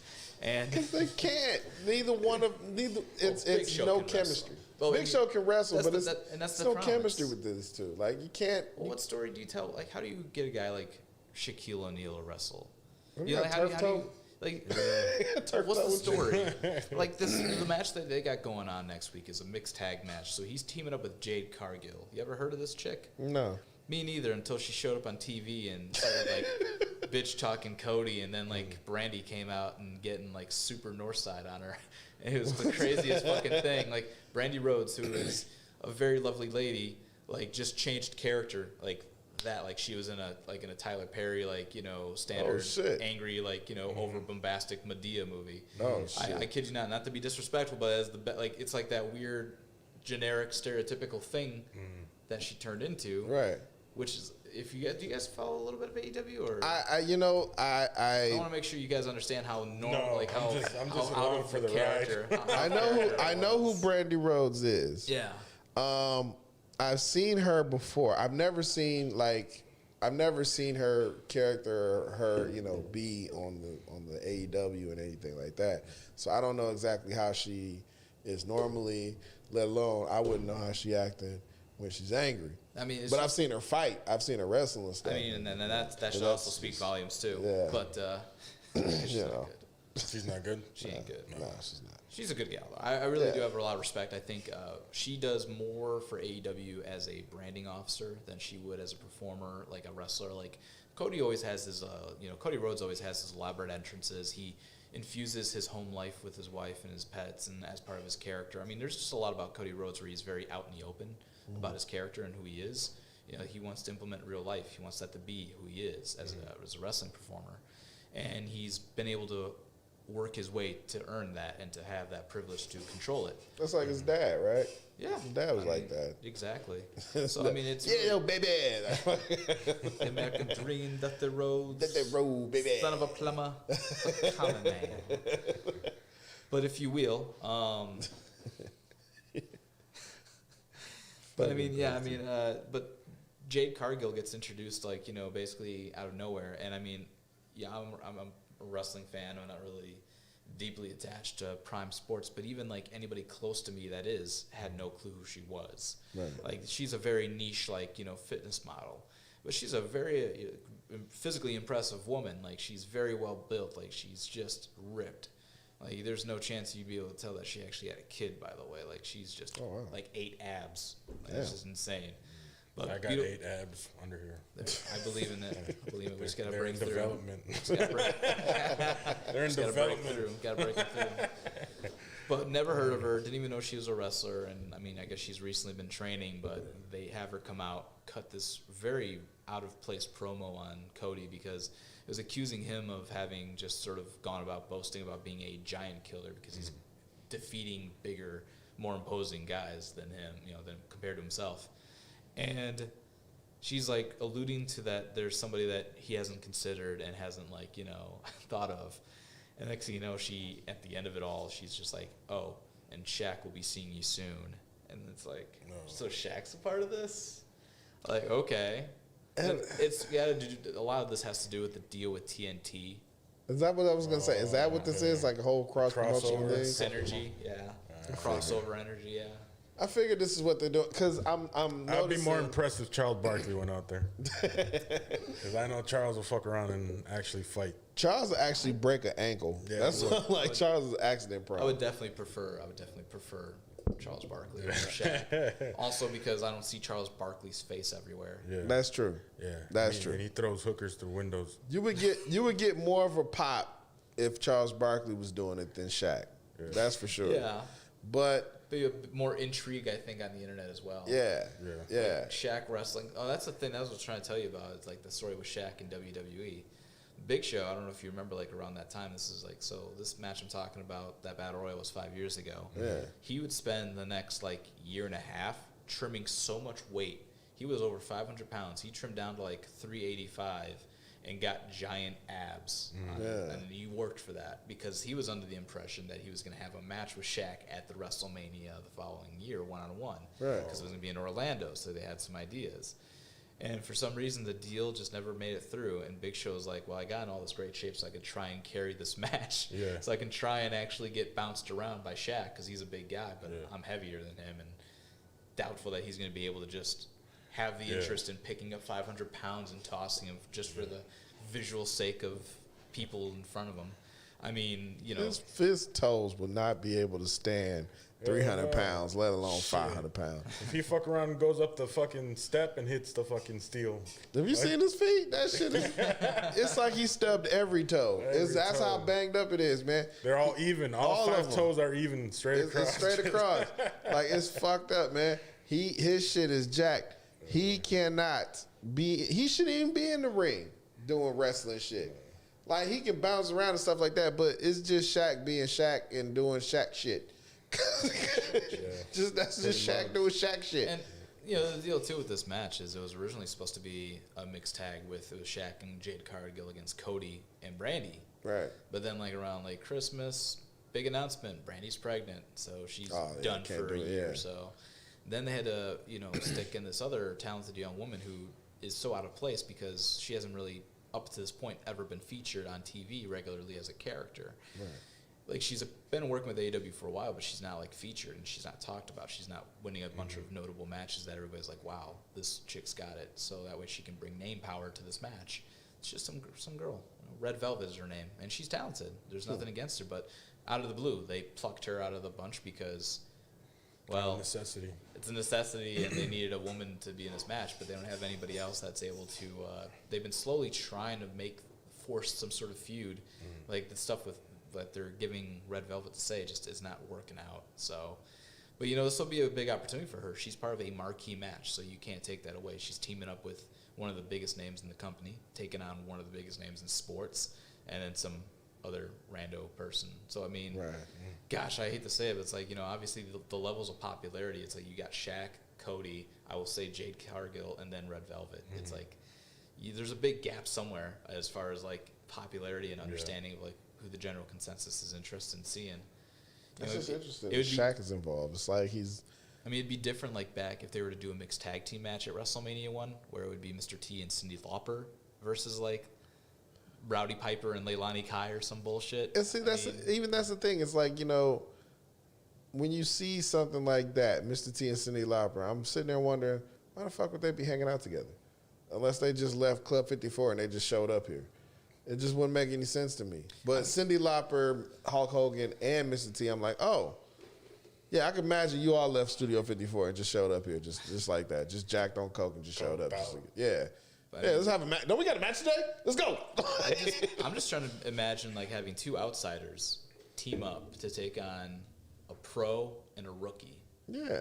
And it doesn't really feel like it gels to me. You know, it doesn't appeal to me. Now, yeah, I don't really plan on watching the match next week. I'll read the results. I'll see the clips, and I'll judge accordingly. But I hope to God they can figure something out, because the only training video they've released was of Jade Cargill and Shaq shooting free throws. Oh, wow. That's how Shaq's training for this match. Shooting free throw. I'm not sure if he thinks that dunking Cody Rhodes is going to be a win, or I don't know. That's how you win a match. I don't know. Shout out to tech support who says Joss Whedon has no charges but many allegations over the past 2 decades. He was not allowed to be alone with Michelle Trachtenberg. I think it's Trachtenberg. Trachtenberg? Yeah. And if I'm wrong, go to hell. So Joss Whedon, you sick bastard. Yeah, we keep him away from the ficus plants. Right. Hey, been there. So people obviously had like real issues with this guy, and they brought him in, and he did some Marvel films, right? Yeah, he did the first 2 Avengers movies. First 2 Avengers movies, and you know, yeah, I guess, you know, of course, because the films made a lot of money, and you know that's what they were going for. But I think that, you know, the fact that Marvel stepped away from Joss Whedon at the time that they did should have been a precursor to DC to just say, you know, maybe we should leave this guy alone. You would think, but once again, there's that just money, all the bullshit politics the with morals. Warner Brothers at that time. The morals, man. The wrong people were definitely in charge back then. Oh yeah. But it is what it is. I mean, and of course at that time there was little things out there about Joss Whedon being who he is, but it was long before like Me Too really kicked in, or you know, the speaking out movements and things like that. So I mean, everybody gets their due day. Yeah, I mean, well, if it does fit, well then wear it. Yeah, but I mean, like until that comes out, and there is an ongoing investigation, according to tech support. Amber, she says there is an ongoing investigation going on, so we'll know eventually. So yesterday's show, we opened up with the news about Tiger Woods being in that accident. Yeah, how's he doing? He is fucking done. He is done. We'll clarify. His legs are fucking done. He's got a fracture. He broke an ankle. So from experience, he's fucking done. So Gio's writing him off right away. And he broke, he has fractures in his major bones in his leg. He can still play golf, rehab, right? But like we were talking about yesterday, is like he was really making a push. Old people with like hip replacements still play golf, man. Yeah. I mean, he ain't got to be a pro. I'm gonna say just move into the Senior Olympics, right? Senior audience. Because one thing's for sure, like Tiger Woods is pretty banged up, no lie. I'm more concerned about what this does to his back, this injury. But from what it sounds like, there were no injuries sustained to his back, but more so to his legs. Yeah. Now, that does put some space as far as on him being on the tours and stuff like that. Yeah, of course he could definitely come back, but it's going to be a long process. The game plan that he had in play, you know, for these next couple of years to really be his last hurrah, you know, his last time at the peak, you know, are pretty much out the window for the next 2-3 years. Yeah. How come anytime I think of somebody being in a horrific car accident where their legs are broken, fractured, contusion, all that stuff, I just think of like a crumpled up straw wrapper. Yeah. And that's my picture.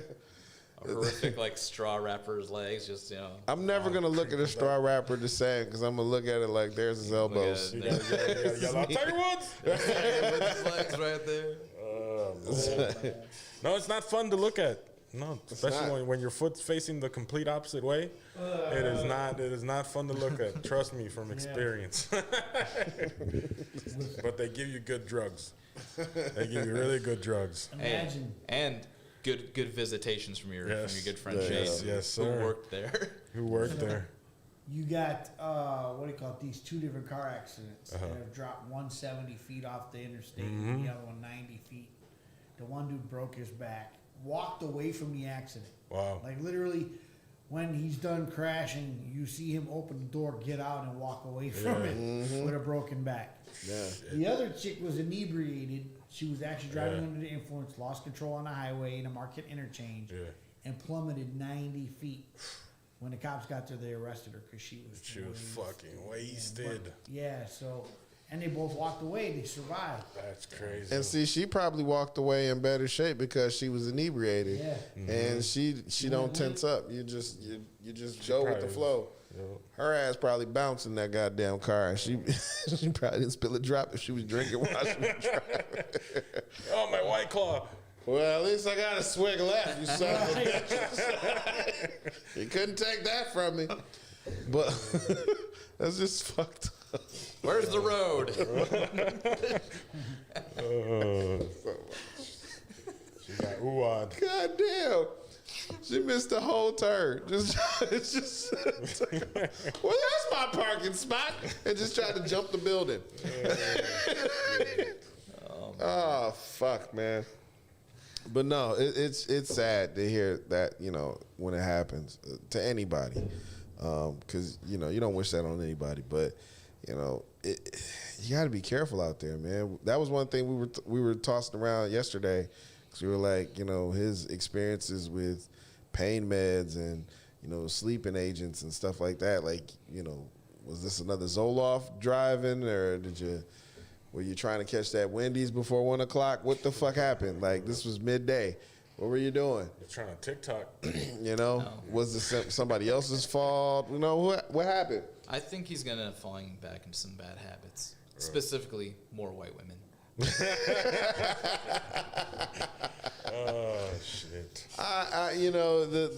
Of course that dances in the air too. The white women, the pain meds, being addicted to that stuff. I think he'll just get addicted to Viagra. I think the white women is 4 hours or longer. Call more ladies. Oh shit! Oh god! You know what? I saw something earlier today.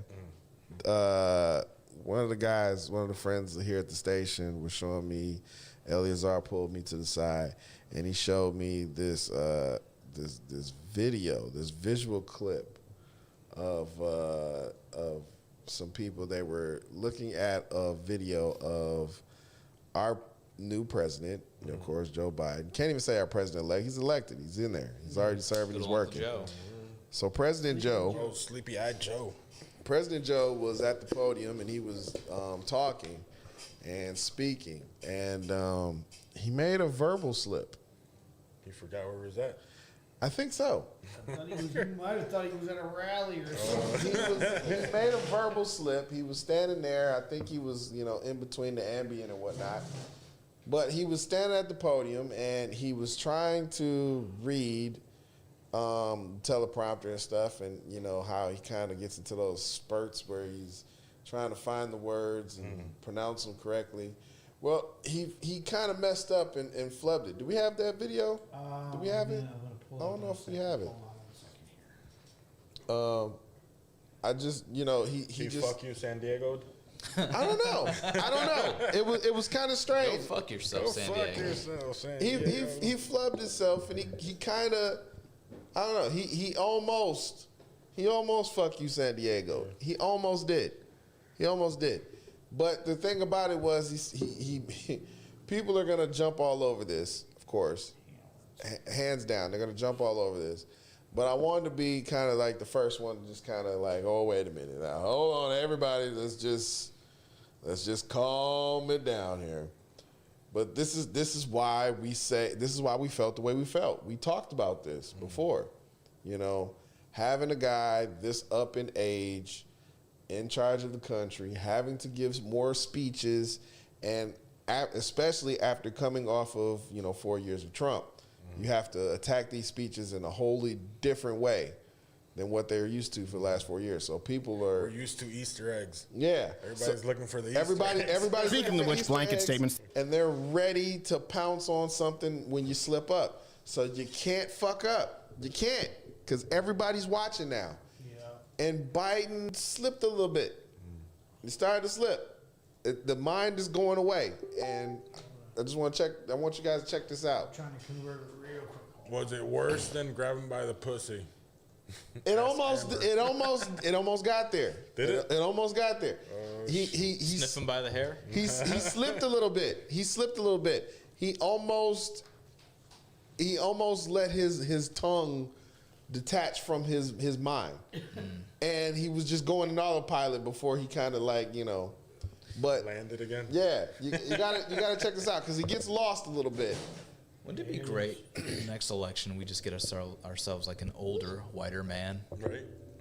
I don't know. We haven't tried that before. I mean, this is the oldest, whitest man we've got, but I feel like we could get older. Let's just get a Bernie. whiter. Let's just have a dead guy pose up there for 4 years. Yes. I'm down for like a corpse, but also being manipulated by rats. We had a corpse president before. We actually did have a corpse president before, and the country was ran by his wife secretly. People don't know about that. There's that actually happened. Which president? I'll have to tell you. Oh, Tomorrow. I got to save for Conspiracy History Thursdays. I got to give you that. I got to give him that. I'm trying to give you this video. Here we go. Let me do this and then do this. Here we go. God damn it! I gotta wait till. Speaking tomorrow of which, for blanket your statements that are wildly offensive. No one's paying attention to this, and I think I know why. It's time for This Week in Biden. If you have a problem figuring out whether you're for me or Trump, then you ain't black. And we have a second clip of this, right? The Yes, slow. I have the slow. Yeah. You may have missed this. Okay. Did you watch this clip yet? I have not. All right. I was going to be surprised. Hold on to your butts. Does he have a kid on? This was Joe Biden in a bitch. recent but just watch the clip. Look, the range of challenges Europe and the United States must take on together is broad and complex. And I'm eager to hear next. Oh, he just dropped an N-bomb. Yeah, hold on a second. I know what you're going to say. Not a word whisker, but it's a bad whisker. Just a case for those who missed it. Nigger to hear next. Nigger to hear. Oh, that's a word whipper. I don't approve of this show. I didn't see that. No one's seen it. No one's talked about it. Oh, boy. That was at his virtual Munich security conference. See, everyone here is quiet. I told you they didn't watch the clip. That just happened, folks. Can you imagine if Donald Trump... Yeah. Can you imagine if Donald Trump had that word whisker? Well, he was... Oh. Yeah. I'm mad he got a Kente hat on. It's Black History Month. That hurt Ain't you, that a bitch? Quarter Black Garrett? Yeah. I'm sorry. Sometimes it's a comedy show. You don't remember who you hurt. That's true. He has feelings, too. I'm sorry. We're sorry that he's the former vice president of the United States. He didn't seem bothered when I yelled it at him through my car window. Well, look, 75% of you is fine. Anyway, we don't need Yeah, But get these guys. They're stealing what could be good material for us to also steal. exactly. The Took our fucking intro, the fact motherfuckers. the fact of the matter is, That's a real reach, by the way, of like old is. man mumble into another word and stumble because it's a script. Yeah. It And is. it's like, now, I mean, I've heard so much worse Yeah. from Right. like so many other presidents too. true, It's the dementia. true. Look, we know This is why we said a guy of his age and his stature. Well, This may be a little too much for him. But I mean, it's back-to-back presidents that are in their 70s. That's true. Which is the harshest part. Like, let's not forget, like, it's only a few years difference between him and the previous president. So it's like, I mean, yeah, one's going to affect the other possibly. Also, I mean, the other one's like indomitably stabilized by McDonald's and KFC infused chemicals there. So Hey, you cannot. it's preserving what's going on. Mac. That man. That's why I feel The like man outlived his doctor, who told him he was in like immaculate health. So. this is why I feel like there should be a cutoff cap right there between people running for president. I feel like in the 70s, no, you shouldn't. I think at you most should not. 60.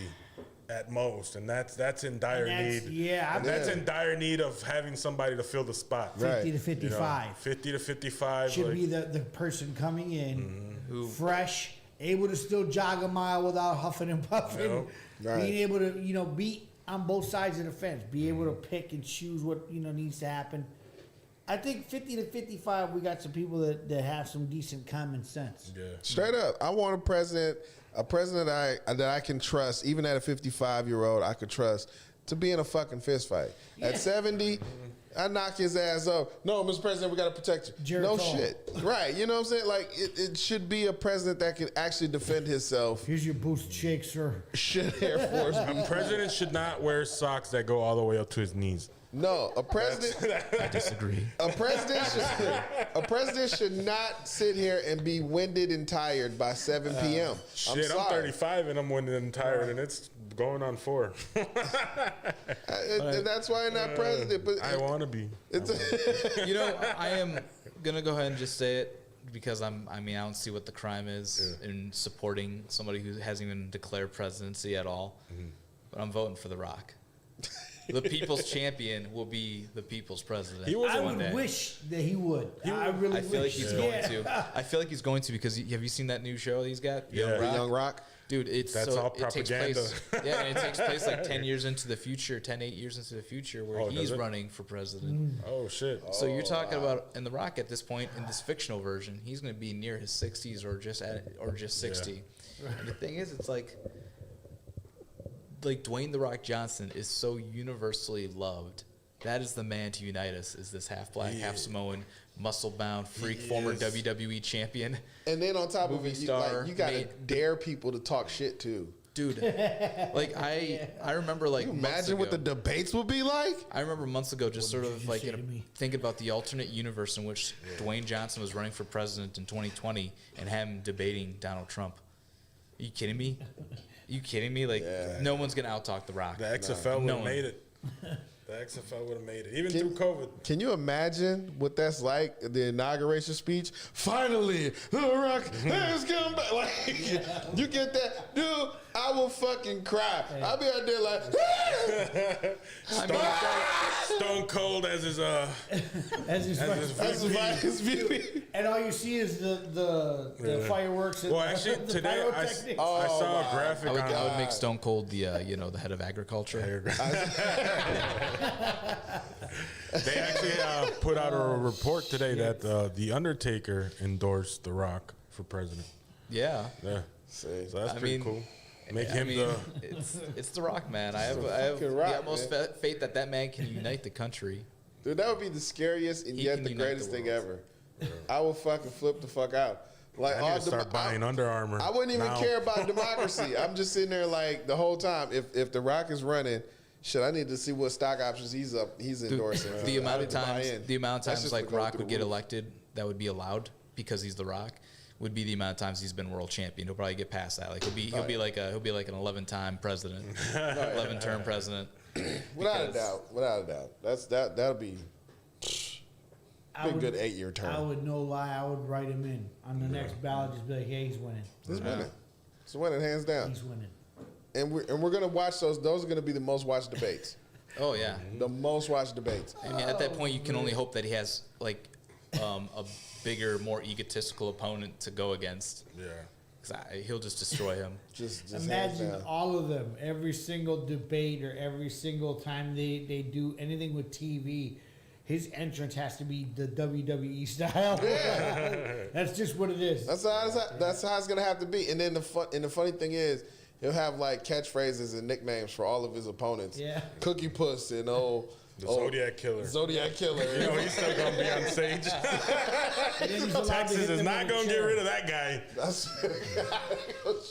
I am all about a reign of The Rock. Will he run as a Democrat or Republican? Oh, Democrat. Think so? He's backed I've never known him to back a Republican. Yeah. I mean, he didn't. I mean, especially most recently, he was bidding for Biden. So, really? And then, come on. I'm sure he. He portrays Obama on SNL. That's why I'm thinking maybe he's actually might be Democrat. I don't know. I always figured he'd be cool enough to start his own. That's the Start his own party. The Under Armour party. The Under Armour party. Terramana the tequila. People's Party. Right? The People's Party. The People's Party. Yeah. Like, it'd be a natural spokesperson. Can you imagine that? It's the PP. The PP. Follow the PP. As long as he doesn't do what Andrew Yang did, he'll be all right. Amber would vote for him. See? Tax supporter vote for him. He'd get a lot of the votes. All right. A lot of popular votes. Yeah. And then on top of it, you got to look at it from the Electoral College's standpoint. They want people that's able to get deals done and make stuff happen. Yeah. A lot of people recognize him. He's a world-recognized person. But he for goes business places. as well. And that's what I'm saying. He goes places and does businesses, establishes a lot of shit. This guy's already touring the fucking globe, establishing these fucking hands. He can go anywhere he fucking wants. He can unite the world. He could. This is our savior, man. He could totally fucking do it. Dwayne the Rock Johnson. We better stop saying this shit. We need to send. We better stop saying this shit before we get him killed. Yeah, right? That's what I was gonna say. Someone better go stand guard at Hoover's fucking tomb because he'll come back out for this one. Hey, if the feds hear this, they're gonna be like, "You hear that shit? Zombie Hoover." This is just a matter of time for they start calling him Hawaiian Jesus. I'm telling you, better shoot this son of a bitch. Must kill Rock. Kill Rock. Nah, if I swear to God, let y'all touch the Rock. We're gonna burn this motherfucker down. You shoot the Rock now, there's a fucking issue. The people's champ, brother. The people's champ. We're gonna see the people's ass whooping. People gonna get the fuck up out there. President. Like he's predicting it himself. He's gonna run. Hey, y'all touch the Rock, we riding. Any harm come to the Rock, we fucking up everything. You thought the Capitol was bad. Shit, we storming everything. We storming through all kind of shit. If you smell, we gonna yell all that shit. That's all you gonna hear, and you better run. As soon as you hear that shit, you better run. There's gonna be a gang of motherfuckers ready to just fucking slap the shit out of people. Doing that weird shake before you kick somebody. Hell yeah. The inventor of the A-Town Stomp, that was fucking Rock. The Rock did that shit, man. Oh, man. We lose our mind, man. That's just crazy. Yeah. But we're that close. Yeah. That close. I firmly believe that eventually politics will turn into like which celebrity gets voted in next. I mean, I'm all for it. I feel like if you're the president, your only job is to basically be a face that represents the country. Might as well be a pretty one. Yeah, I'm pretty sure Terry Crews will play him in the Lifetime movie. I mean, if The Rock, so hear me out. If The Rock does become president, it is the beginning of the end for democracy as we know it, because it'll just become nothing but former WWE World Champions going for presidency. Like, oh shit, look guys, John Cena's next. You know John Cena's next. John Cena has the capabilities of also running for president one day if he becomes a big enough star in Hollywood. He's on his way. He's in the next Fast and Furious movie. He's doing stuff. I don't know. I think he looks too much like the macaroni and cheese dinosaur. I think he'll get canceled for his relationships. They'll call him borderline fucking sadist. Nah. I think so. I don't know. Okay. I'm still waiting to see what that Bella twin says. An American politician getting canceled. Yeah. I mean, hey, in this culture, that's because they get silenced. We're gonna see how many can't see John Cena once he gets in politics. We all saw that the presidency was able to allow for a pass on all that guilt. Yeah, but he had to be president. He had to be president. That's what John Cena will do. He'll be the president and he'll bypass any cancellations. We'll see. But I don't think John Cena's got that kind of skeletons in the closet, though. Nah, I don't think so. No, not like, nah. I mean, what would it be? Being divorced and having relationships? Okay. I don't know. It depends on what that Bella chick says. Oh, She you're has a gonna book base coming it out? off. You're gonna base it off of her opinion. I don't know. It may be a salacious book. We don't know. We don't know what she says. I don't know. Maybe he says like he only allowed her to have 3 pieces of steak a year. We know he has rules. We know All he has protein rules. shakes. Right? You know he has rules. Not Tom Brady. Tom Brady's a 7-time champion. If he says 3 pieces of steak, you do it. Yep. You Oh, do he's it. a 7-time champion. He's a 7-time champion. He eats John salt water Cena's with a his steak. 16-time champion. John Cena. Hey. Oh, but hey, I'm just saying, we're on our way to idiocracy here. Oh, shit. My God. Okay. Amber says Dwayne The Rock Johnson with Ice Cube as the VP 2024. Yeah, that's gonna be an angry ass. Yeah, his name's O'Shea. If O'Shea Jackson as VP, that's gonna be angry as fuck. If okay, now that right there is their security blanket. If somebody was to take out The Rock as president, and O'Shea Jackson, Ice Cube is VP, that's gonna be fucked up. Number one, the price of going in the strip clubs is going down. Okay, everything's going to be on discount, rims and everything else. And we're going to have back-to-back presidents being Yeah. taken out. Because 'Cause they're not going to let Ice Cube Oh yeah. take the helm. Oh yeah. But there's gonna be plenty more people to shoot back though. Yeah. This time. That'll be interesting. Would the designated survivor be like Snoop Dogg or something? They'd probably put Kanye. This gonna be a strictly West Secretary Coast. of It'll be a fucking strictly fashion. West Coast. They'll give it to like his son. More likely his sons. He got like 2 sons. John Cena can't be president. He can't make up his mind. Aw. Well, I mean, neither has The Rock, but at least he's getting more closer to warming up to that idea. John Cena's just getting started. John Cena has the face of a president. He looks like dude's got the he's got the social media of a president. It's the chin. Of our dreams. It's the chin. It's the chin. I think it's the chin. He's got that. I'd rather chin. have him do another Marine movie. Like have him reboot the Marine movie. You know, he's got a great buzz cut, nice and straight. You can really set your watch to it. That real Johnny Unitas look. Johnny Unitas. Now that's a haircut you can set your watch to.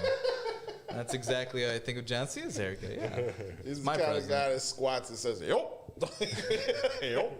I like that for the Fast and Furious movie, he grew his hair out for the sole purpose of looking like a member of the movie. Like some New Jersey shit he's got for a haircut. Never mind how freakishly big he is compared to everyone else. This guy looks like a fucking superhero compared to everyone else. And he's John Dom's Cena. brother. John Dom's Cena. brother. Dude, Cena's making a mistake that The Rock made early on in his Hollywood career. He's cutting the weight and the muscle right now, which is a bad idea in my opinion. Bad idea. Because I mean, when The Rock realized, if I'm just a huge, muscular, good-looking dude, I'm set. Like I'm popular again. And sure enough, like dude's the biggest he's ever been in his entire life. But look, he's the biggest action star right now, and I think Cena deflating himself is a bad idea. Yeah. That's funny, deflating himself. He's from Boston.